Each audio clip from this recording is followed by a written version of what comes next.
तो दोस्तों इस वीडियो में हम बात करेंगे निफ्टी और बैंक निफ्टी की वीकली क्लोजिंग के बारे में और आगे क्या होने वाला है।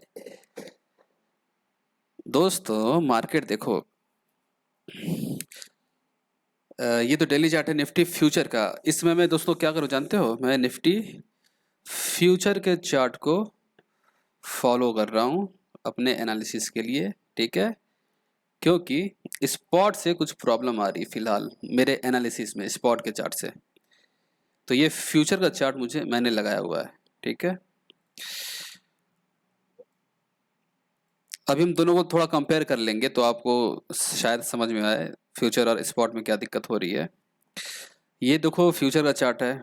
वीकली अगर आप देखोगे, वीकली टाइम फ्रेम में अगर आप देखोगे तो देखो फ्यूचर चार्ट क्या कह रहा है कि इसने पिछले वीक के नीचे, लो के नीचे क्लोज किया है, ठीक है। लेकिन अगर हम स्पॉट को लगा देते हैं तो क्या होता है, स्पॉट का चार्ट ये कह रहा है, ये स्पॉट का चार्ट ये कह रहा है, ड्राइंग्स को मैं हाइड करूं, कि लो के नीचे क्लोज नहीं हुआ है, ठीक है। क्लोज जो है लो के ऊपर हुआ है। तो थोड़ा सा मुझे मेरे एनालिसिस में प्रॉब्लम कर रहा है, इसलिए मैं अभी निफ्टी फ्यूचर चार्ट को तवज्जो दे रहा हूँ। हालांकि अमूमन मैं स्पॉट को ही फॉलो करता हूँ, ठीक है। तो खैर कोई विशेष अंतर है नहीं, निफ्टी फ्यूचर गिरेगा या भागेगा तो स्पॉट भी भागता है। दोनों का आपस में संबंध तो है ही दोस्तों ना, लेकिन अंडरलाइंग एसेट होता है फ्यूचर, ठीक है। फ्यूचर एंड ऑप्शन, स्पॉट का चार्ट मेन होता है, लेकिन कभी कभी हमें ऐसा करना पड़ता है कि फ्यूचर को, ये अपने एनालिसिस वाली बात है दोस्तों और कुछ नहीं, ठीक है। तो बात फ्यूचर की हो चाहे स्पॉट की, निफ्टी को स्पॉट के हिसाब से 18,820 आना है। ये बात मैं कब से कह रहा हूँ दोस्तों, जब से ये रैली शुरू हुई थी। मैं लगभग डेली इस वीडियो में डेली अपने वीडियोस में इस लेवल की बात करता हूँ, ठीक है। तो कितना दूर है, मार्केट ने कल क्लोज दिया था 19,265, ठीक है। बहुत ज़्यादा अंतर तो है नहीं, लगभग 400 450 पॉइंट्स का अंतर है, ठीक है। और क्यों मार्केट वहाँ आएगा, क्योंकि वहाँ पे डिमांड है। मैं कोई एस्ट्रोलॉजर तो हूँ नहीं भाई, चार्ट में मुझे वो चीज़ दिख गई, चार्ट मुझे वो चीज़ बता रहा है, बस मैं आपको वही बता रहा हूँ। मार्केट खुद बता रही है ना, मैं कौन होता हूँ बताने वाला। दोस्तों मैं कौन होता हूँ बताने वाला। अब दोस्तों पिछले वीडियो मैंने आपको बताया था कि ये जो रैली है ना, ये बस एक बाउंस है, ठीक है, ठीक है। और उसका एक कारण है, निफ्टी में तो मुझे कुछ वैसा दिखा नहीं कि प्राइस को वहाँ जाना चाहिए, लेकिन बैंक निफ्टी में वहाँ पे एक सप्लाई एरिया था, ठीक है, जो मैंने मार्क किया था पिछले वीडियो में। 44,000 ये एरिया 44,952 वाला एरिया, ठीक है। देखो मार्किंग है पहले से। तो अगर हमें इंडेक्स में ट्रेडिंग करनी है दोस्तों ना, इस बात का ध्यान रखना, तो हमें अगर निफ्टी में ट्रेड कर रहे हैं तो बैंक निफ्टी को ही फॉलो करना पड़ेगा, ठीक है। अगर बैंक निफ्टी में ट्रेड कर रहे हैं तो निफ्टी को भी फॉलो करना पड़ेगा, और उनके स्टॉक्स रिलायंस, एचडीएफसी बैंक, जो भी मेजर स्टॉक्स है उनको भी फॉलो करना पड़ेगा, ठीक है। तब जाके एक्यूरेसी आती है। तो अब हम बात करते हैं आगे, आगे क्या हो सकता है। देखो सबसे पहले एक मेजर इवेंट हुआ ग्लोबल मार्केट में, जैक्सन होल, ठीक है। आप भी जैक्सन होल पे जेरोम पॉवेल फेड चेयरमैन ने अपना स्पीच दिया। वो क्या है, बहुत ही हॉकिश है, ठीक है। हॉकिश मतलब वो कह रहे हैं कि वो और रेट बढ़ाएंगे, इंटरेस्ट रेट और बढ़ाएंगे, ठीक है, हाइक करेंगे। पिछली बार जब उन्होंने जैक्सन होल पे अपना स्पीच दिया था तो मार्केट वहाँ पे बहुत ज़बरदस्त गिरा था। हालांकि अभी मार्केट ने नेगेटिव शुरू में तो रिएक्ट किया था वहाँ पे, लेकिन लेकिन क्या हुआ, लास्ट में उन्होंने उठा लिया। ये देखो नास्डैक में, उसमें पेपर ट्रेडिंग भी पेपर ट्रेडिंग भी करता हूँ दोस्तों नास्डैक में, हैं। देखो $26 में प्रॉफिट में हूँ। टारगेट मेरा कुछ, ये कुछ ज़्यादा टारगेट दिखा रहा है, इतना टारगेट मेरा है नहीं वैसे, ठीक है।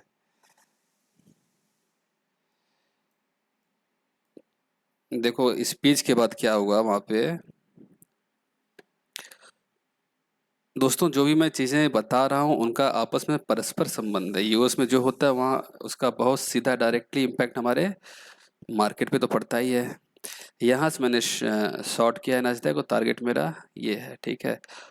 अब देखो स्पीच के बाद क्या हुआ, मार्केट वहाँ पे गिरा, ठीक, लेकिन फिर रिकवर किया, लेकिन फिर गिरेगा, ठीक है। तो उनका जो कमेंट वो हॉकिश है, वो मतलब मार्केट के लिए अच्छा नहीं है, ये समझो। उनका मार्केट के लिए अच्छा नहीं है, मतलब और गिरेगा मार्केट, ठीक है। दूसरा, डॉलर इंडेक्स को अगर हम देखें तो वो क्या कर रहा है, डिक्सी, ठीक है। आप ग्लोबल मार्केट के लिए डिक्सी, टीएनएक्स और नैस्डैक वगैरह को फॉलो किया कीजिए, ठीक है। तो डिक्सी का जो चार्ट है दोस्तों, अगर आप देखोगे पिछले वीक से पिछले वीक से नहीं, 1 2 3 4 5 6 सप्ताह से लगातार ऊपर जा रहा है। एक रेजिस्टेंस के पास आया है, इसे ब्रेक कर देगा तो और ऊपर। और आप सभी जानते हैं जब डॉलर ऊपर जाता है तो मार्केट नीचे आता है, क्योंकि सारी चीज़ें प्रभावित हो जाती हैं डॉलर के बढ़ने से, ठीक है। तो मार्केट ग्लोबली और लोकली बेरिश है पूरा, ठीक है। बीच में जो बाउंस आ रहा है वो ट्रैप करने के लिए आता है रिटेलर्स को, ठीक है। चंद्रयान वाले दिन जो बाउंस आए, लोग पागल हो गए, बाउंस आया बाउंस आया, अरे मतलब बुल हो गई मार्केट, ऐसा नहीं होता है। मैंने आपसे बोला था दोस्तों कि ये बस बाउंस है और कुछ नहीं है, ठीक है। मार्केट को भगा के, बुल्स को फंसा के बड़े प्लेयर्स ने गिरा दिया, लो मजा, ठीक है। तो अब मंडे को क्या होगा उसके बारे में आइए हम बात करते हैं। तो स्पॉट ने भी 250 के नीचे क्लोज नहीं किया है, ठीक है। और फ्यूचर ने क्या किया है, 250 पे आ गया है। अगर हम सपोर्ट एंड रेजिस्टेंस की बात करें तो अगर आप देखो डेली चार्ट पे, एक लाइन मैं लेता हूँ, यहाँ पे मैं ड्रॉ करता हूँ, ठीक है। अब आप बताओ, आपको सपोर्ट दिख रहा है कहीं? मुझे जो पहला सपोर्ट जो दिख रहा है, सपोर्ट की बात बताऊं तो ये है 18,900, ठीक है। लेकिन सपोर्ट रेजिस्टेंस में एक्यूरेसी नहीं आती है लेवल्स की, ठीक है। फिर भी सपोर्ट रेजिस्टेंस की बात करोगे तो प्राइस को यहाँ पे आना ही चाहिए, आना चाहिए ना। लेकिन मेरा एक डिमांड एरिया है, प्राइस वहाँ क्यों आएगा? प्राइस अपने डिमांड एरिया पे आएगा टच करने, ठीक है। और वो डिमांड एरिया है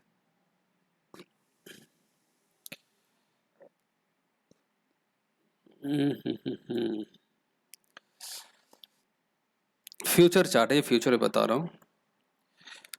वो डिमांड एरिया है मेरा ये 18,820, ठीक है। ये लेवल निफ्टी फ्यूचर का है, तो मार्केट यहाँ पे आना ही आना है, कितनी बार मैं बोलूँ, आना पड़ेगा ठीक है। यहाँ से ज़बरदस्त भागेगा मार्केट, ये भी ध्यान रखना, यहाँ से ज़बरदस्त भागेगा मार्केट, इस बात को ध्यान रखा जाए, ठीक है। तो कहीं सपोर्ट वगैरह है नहीं, नीचे ही आना चाहिए मार्केट। और मान लो कहीं जंपिंग होती है बीच में, ठीक है, बस ट्रैप करने के लिए होगा, ये बात ध्यान रखना। सेल ऑन राइज का मार्केट है। तो लगता है अगर ग्लोबल मार्केट ने साथ दे दिया तो जल्द ही इसी वीक ये लेवल दिख सकता है हमें, ठीक है। ग्लोबल मार्केट ने अगर गैप डाउन दिया 2-3 तो ये लेवल हमें इसी वीक दिख जाएगा, नहीं तो नेक्स्ट वीक। जितना जल्दी आ जाए उतना बढ़िया है। अब देखो मंडे के लेवल्स की हम बात करते हैं। क्या मंडे को मार्केट बुलिश हो सकता है? अगर उस व्यू के साथ हम कुछ देखें तो क्या दिखता है? ये एक सपोर्ट था, ठीक है, मार्केट ने ब्रेक किया और इसे कह सकते हैं काइंड ऑफ रिटेस्ट किया, ठीक है। इस सपोर्ट को मार्केट ने ब्रेक किया, फिर काइंड ऑफ रिटेस्ट किया, फिर ब्रेक किया और इस लो के नीचे क्लोज किया, ध्यान रखना, ठीक है। अगर मार्केट को गिरना नहीं होता तो इस क्लोज के नीचे क्लोज नहीं करता, थोड़ा डबल बॉटम बना के ऊपर जाता, ठीक है। लेकिन अगर मार्केट मंडे को गैप अप हो जाए तो क्या होगा? तो बुल्स फिर से थोड़ा एफर्ट लगाएंगे, ठीक है। मंडे को अगर मार्केट गैप अप हो जाता है तो बुल्स फिर से अपना एक एफर्ट लगाएंगे और हो सकता है मार्केट को 19,500 के एरिया में ले जाने की कोशिश करें। ये सेल ऑन राइज एरिया है, ठीक है, सेल ऑन राइज। फिर यहाँ से गिरेगा मार्केट।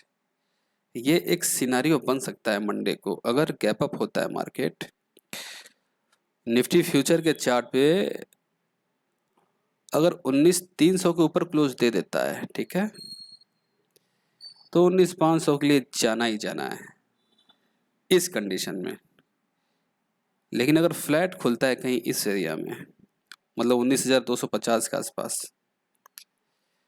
तब वो नीचे ही आएगा। और वैसे ही मार्केट का जो भी बॉडी लैंग्वेज हो गया दोस्तों, काफी बेरिश हो गया है।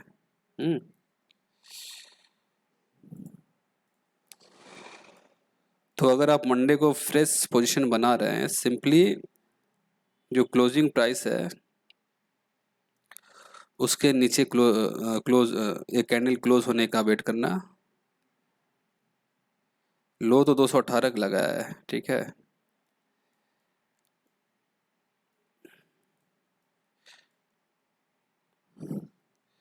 ये जो लेवल है ना, ये एडजस्टेड लेवल नहीं है, रियल लेवल यहाँ पे 19,250, ठीक है। तो 19,250 के नीचे जब एक कैंडल क्लोज हो जाए 15 मिनट पे रेट, तब हम नीचे के लिए, या कह सकते हैं 19,240 के नीचे क्लोज होने दो, ठीक है, एक अच्छी रेड कैंडल, तब हम नीचे शॉर्ट के लिए फ्रेश पोजीशन बना सकते हैं। एसएल रहेगा ये, ठीक। और टारगेट क्या होगा? पहला टारगेट होगा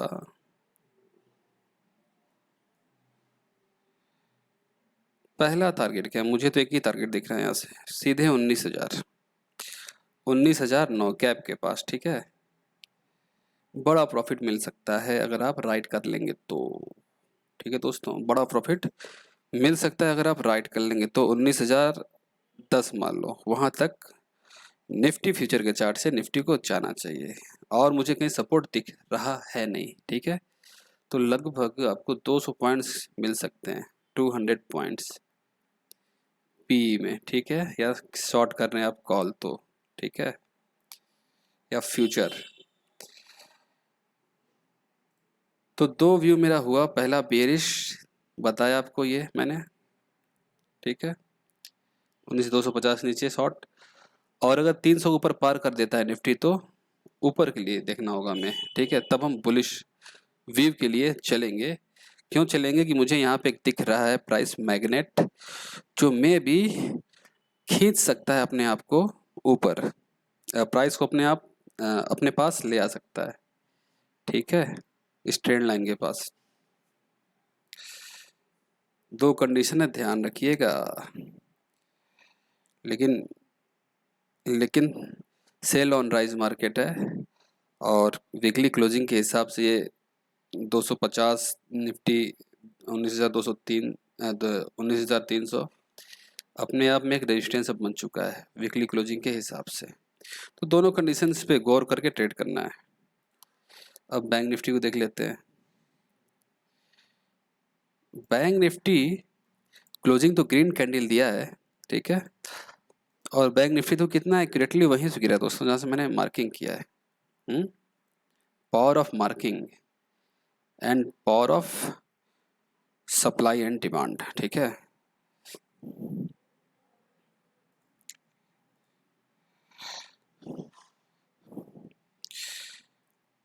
देखो फ्राइडे को मार्केट पूरा जो प्राइस एक्शन बना रहा था वो बुलिश बना रहा था, ठीक है, और मेरा व्यू था कि मार्केट ऊपर जा सकता है।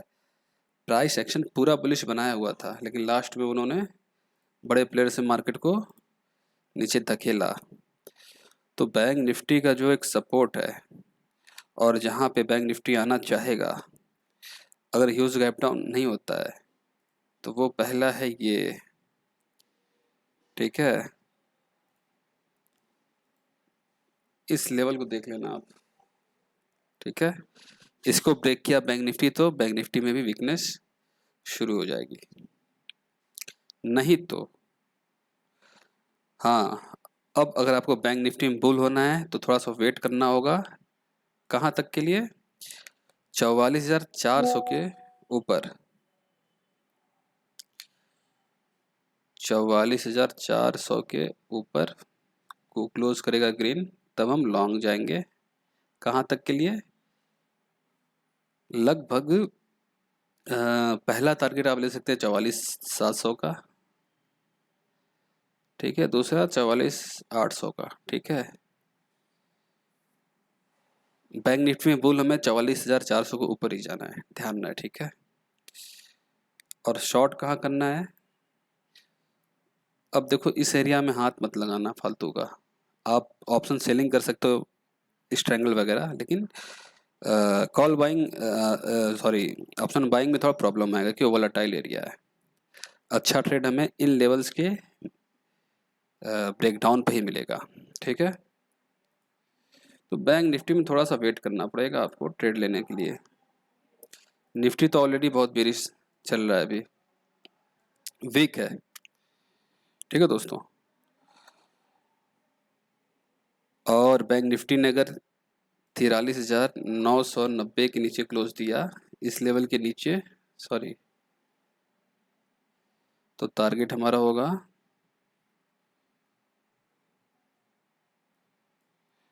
43,720-30 का एरिया, ठीक है। ये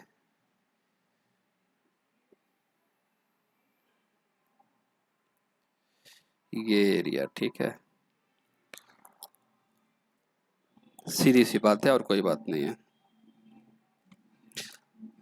तो लॉन्ग हमें कहाँ करना है? 44,400 के ऊपर। शॉर्ट हमें कब करना है? 43,990 के नीचे, ठीक है। बैंक निफ्टी का ये व्यू रहा। दोनों साइड का व्यू बना के चलना। बेरिश के चांसेस ज़्यादा है, ठीक है, लेकिन मार्केट ने सरप्राइज दिया तो उसके लिए तैयार रहना। बैंक निफ्टी थोड़ा स्ट्रांग ज़रूर है अभी निफ्टी से, लेकिन 42,725 पे भी आना ही आज निकल बैंक निफ्टी को भी, ये बात भी है।